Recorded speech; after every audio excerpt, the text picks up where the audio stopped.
You ask Tiger to solve. This deals with linear equations with one unknown. The final result is x equals 19,900. Let's solve it step by step. Remove the ones. A variable's value does not change when it is multiplied by 1, so we can eliminate it. Group all constants on the right side of the equation.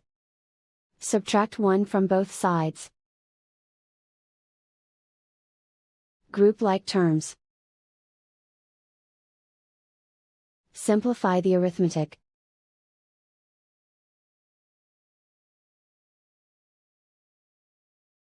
Isolate the x. Multiply both sides by 100. Group like terms.